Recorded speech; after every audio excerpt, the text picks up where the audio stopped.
Magandang araw po ulit sa atin mga kakusi. Ako po ang inyong lutong ina. May nag-request po sa akin nito sa Pilipinas na gawin ko para magaya niya at matutunan niyang gawin din. Ito po kasing recipe na to, yung hamburger. Dito po sa Japan, pagka sinabing hamburger ay yung may tinapay. Pag sinabi naman pong hambagu, ibig sabihin po nun, ulam. Inuulam po dito sa Japan ang hamburger sa Pilipinas. Sa atin po, ginagawa lang nating patty, di ba? Ngayon po, yun po ang gagawin ko. Nung umuwi po ako ng Pilipinas, nagluto po ako, nagustuhan po ng mga pamangkin ko. Kaya sabi niya, ilagay ko daw po. Kaya shout out sa'yo, Jessica. Sana, panoorin mo at matutunan mo sanang gawin to. Para sa'yo to. Go na, isulat mo na kung ano mga dapat mong gawin, kung ano mga recipe. Ito na po ang ating mga ingredients. Kailangan po natin baka, giniling, pwede pong mix, pwede rin pong baka, mix na baboy na giniling po. 400 grams po to. At kailangan po natin ng sibuyas. Ang sibuyas po natin ay, ang paghihiwa po ay pino. Ganyan po kaliliit. Ngayon, optional lang po kung gusto nyo lagyan din ng garlic. Ako po naglalagay po ako ng garlic. Mamaya po ituturo ko sa inyo kung paano po siya gagawin. Kailangan din po natin ng paminta at asin. Itlog po. Gatas. Pero, syempre nga po, ako po ay nag-iingat na sa aking kalusugan. Kaya ang gagawin ko po, soy ano po to eh, yung soybeans na ano nila, gatas, breadcrumbs. Ngayon, hindi rin po ako gagamit ng breadcrumbs dito kasi nga po, nag-iingat sa kalusugan. So, ang gagamitin ko po, ang kapalit po ng breadcrumbs ko, okara powder. Ito po, hindi ko lang po alam kung meron ito sa Pilipinas. At cornstarch. Yan, ayan po ang mga kailangan nating ingredients. Siyempre po, hindi mawawala ang ating mantika. Kaya tara po, umpisahan na po natin ang pagluluto. Yan po, mag-umpisa na tayo. Painitan lang natin ang ating kawali. Kanina pinainitan ko na to. Kaya pwede na natin ilagay yung mantika.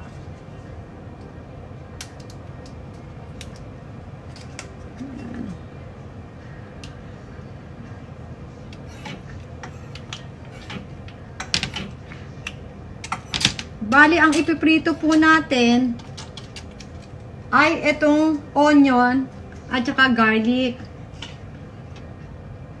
Yung iba po, pwede naman po na hindi nyo na iprito, ilalagay na lang din sa karne, ihahalo na. Pero ako po, mas gusto ko pa po na piniprito ko siya. Kasi mas lumalabas yung tamis ng onion natin. Nahin ko muna yung onion.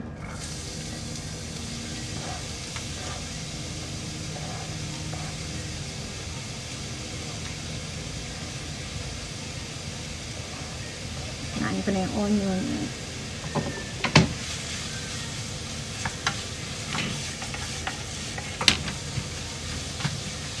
Mas maganda po to kung magiging golden brown.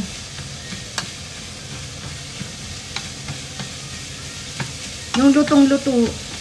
Wag lang masyadong malakas yung apoy natin kasi baka naman masunog. So, habang tayo ay nagpiprito, hindi naman prito to, nagigisa ng sibuyas. Lagyan na natin ng itlog itong ating giniling na baka.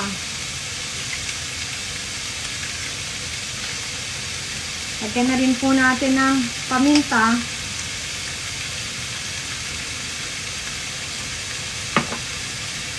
Asin.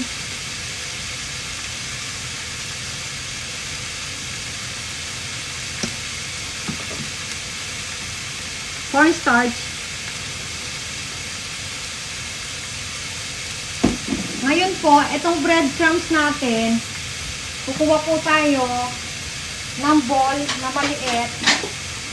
Dito po, kung breadcrumbs ang gamit nyo, ilalagay nyo po to dito sa bowl.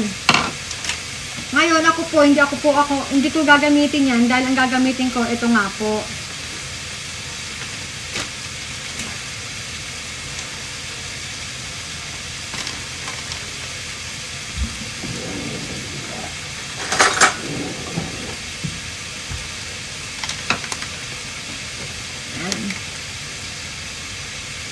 Ganito po sa karami.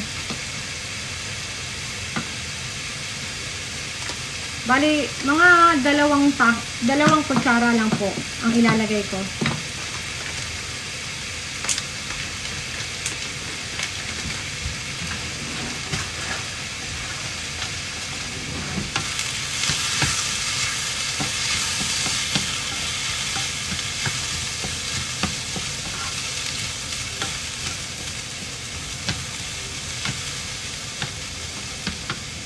At ilalagay po natin tong ating gatas.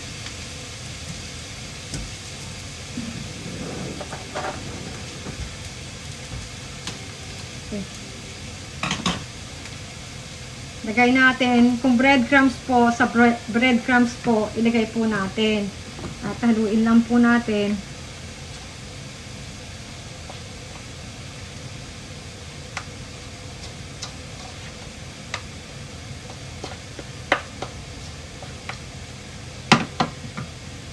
Konti pa.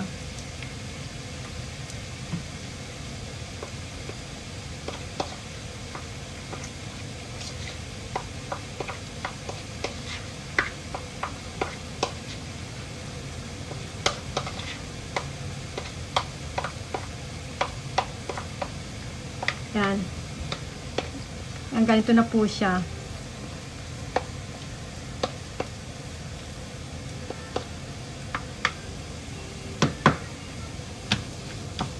At ilagay na po natin itong ating bawang.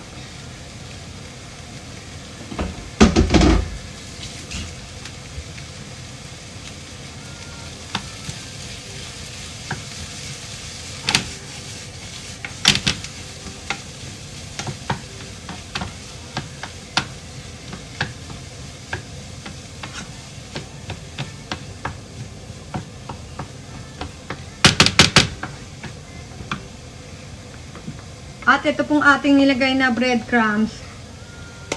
Ito hindi to breadcrumbs yung nilagay ko po. Pero breadcrumbs po ang ilalagay nyo.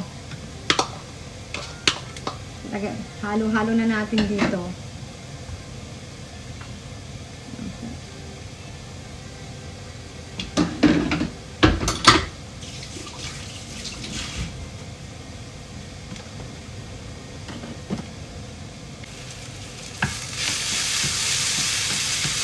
Ito po mga kakusi, golden brown na siya. Pwede na po to. Pag nangamoy na po siya, pwede na po. Patay na po natin ang ating kalan at ayaan lang po natin siyang lumamig. Mga kakusi, habang inintay po natin lumamig yung ating onion at saka garlic, ako po ay maglalaga po ng broccoli. Kasama po mamaya to sa ating hamburger. Ayan po. Sandali lang po magpakulo ng maglaga ng broccoli kasi hindi siya masarap pagka masyadong na-overcook. Ito pong na to, itong tubig na to, nilagyan ko po ng asin. Yan, intayin po natin kumulo. Pagkakulo, pwede na po natin siyang ilagay yung broccoli. And kumukulo na po ang ating tubig na mainit. Lagay na po natin. Ayan, lagay na natin. At sa isang bowl po, maglagay na po tayo ng tubig. At hanggat maaari, lagyan po natin ng yelo.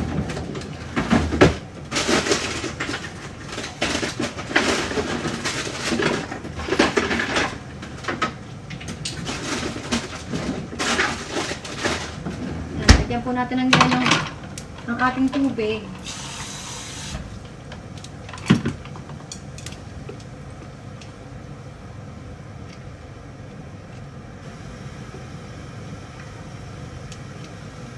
Sandaling-sandali lang yan mga kakusi.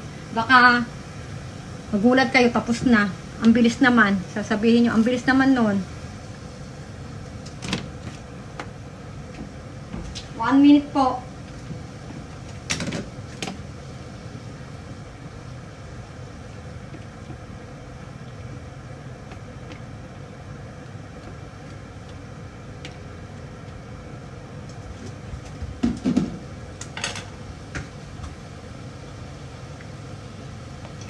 One, 2, 3, 4, 5, 6, 7, 8, 9, 10.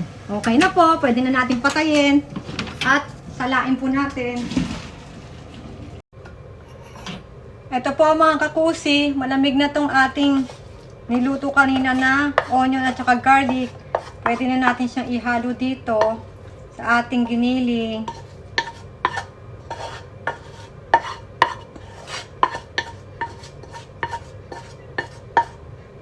Pwede na po natin siyang ilagay.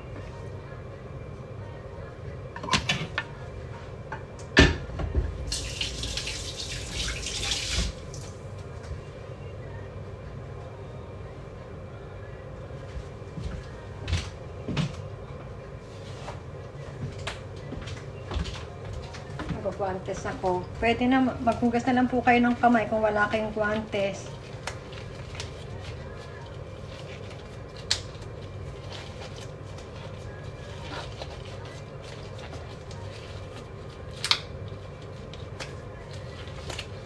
At haluin lang po natin. Ay, sayang.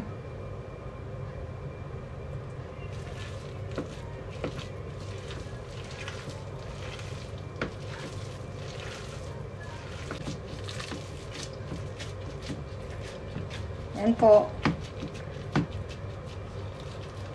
Okay na siya.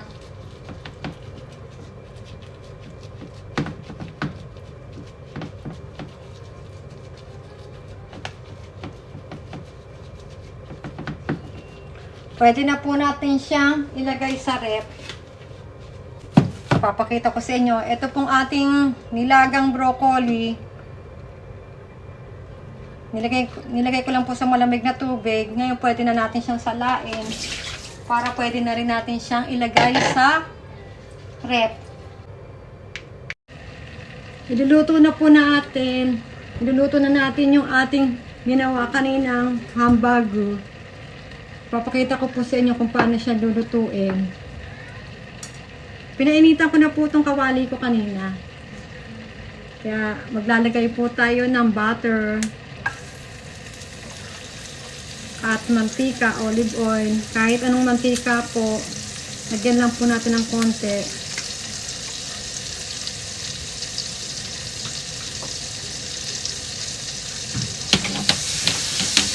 Ikalat lang po natin.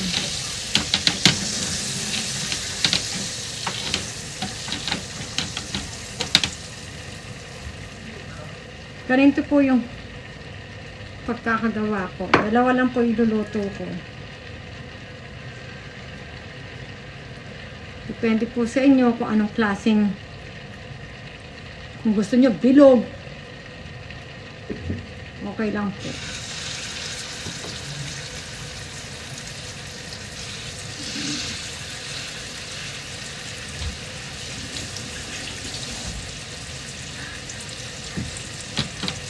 Medyo inaalang natin yung apoy. Huwag masyadong malakas. Takpan po natin. Takpan po natin. Yung sauce po, ipapakita ko po sa inyo kung paano po gagawin ang sauce natin. Kailangan po natin ng ketchup, sugar, asukal, oyster sauce. Lalagay lang po natin sa isang bowl. Depende po sa inyo kung marami po ba yung ginawa nyong hambago. Depende rin sa magiging sauce natin. Pero ako dadamihan ko po yung sauce natin kasi mas masarap siya kung maraming sauce.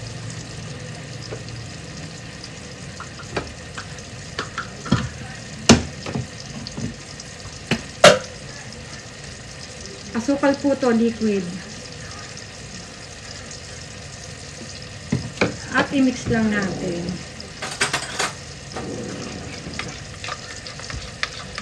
Mix lang natin silang i-mix. Tikman-tikman na lang po natin. Depende po sa panlasa nyo.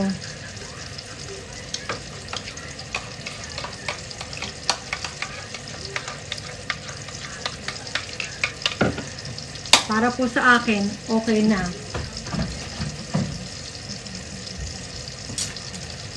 Ito pong isang nasa kaldero, naglalaga po ako ng patatas at saka carrots. Para may gulay po ang ating hamburger. Pagkalaga po niyan, lalagyan po natin ng, pag nawala na po yung sabaw niya, lalagyan po natin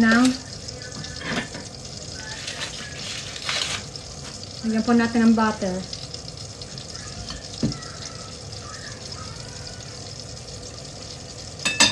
Konti lang po.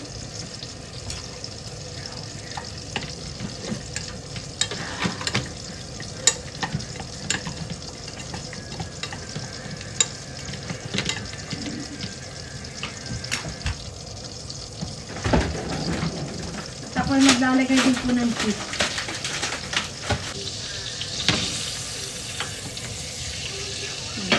Tingnan natin.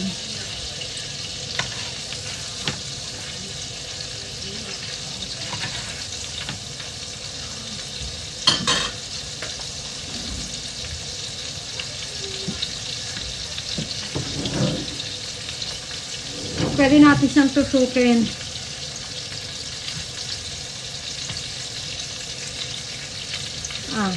Luto na po siya kasi hindi na po mabasa yung ating toothpick.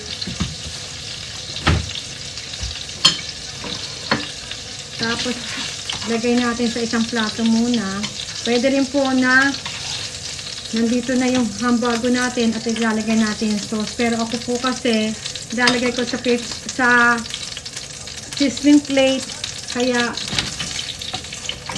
ibahin ko yung paggawa ng sauce. Dito na rin po ako gagawa ng sauce. Tinapon ko lang po yung ibang mantika para hindi gaano mamantika ang ating sauce. Yan. Pwede na po natin ilagay itong ating sauce. Inaalang na po natin ang apoy. I-mix lang po natin.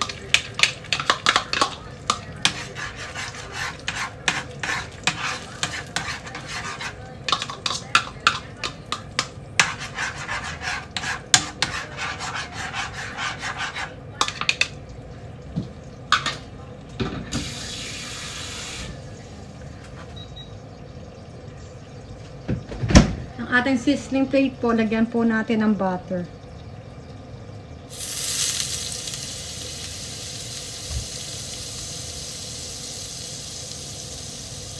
Lagyan lang natin yung butter.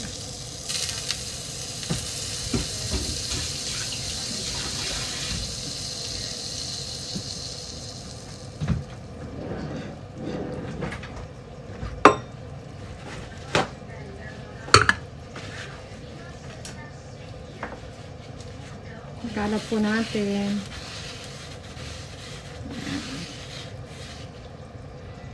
Pinunasan ko kasi para hindi gaano mamantika po.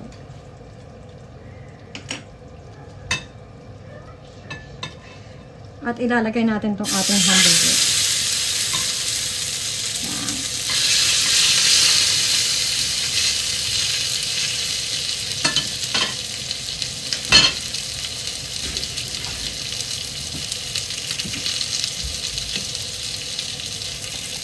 At pati itong ginawa nating carrot.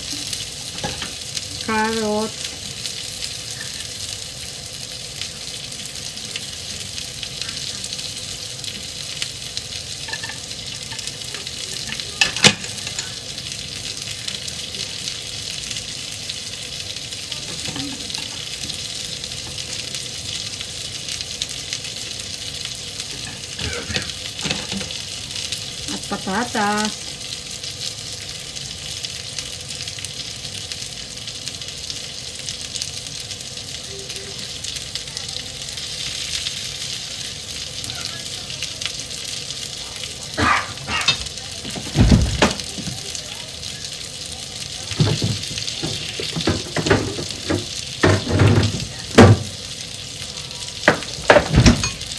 Ito po ang ginawa natin kanina na broccoli.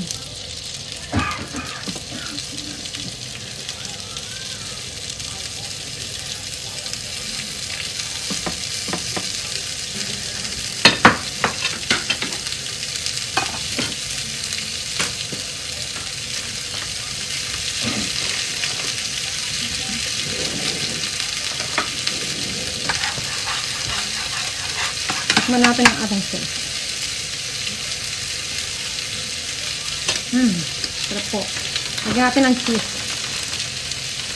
Kahit wala na pong cheese, optional lang po ito talaga. Kahit hindi nyo na po lagyan.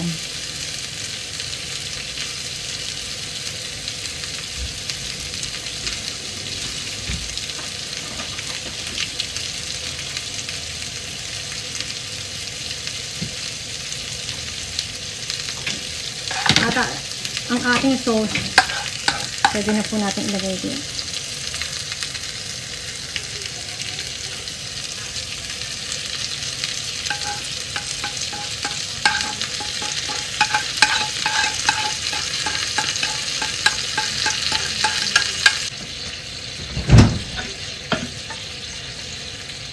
At pwede na po natin patayin ang ating kalan. At ilalagay na po natin.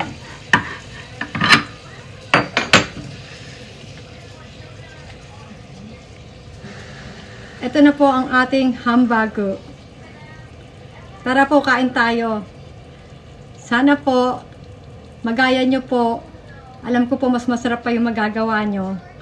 Tara po, kain na po tayo. Maraming salamat po sa panonood nyo. Sa uulitin po ulit.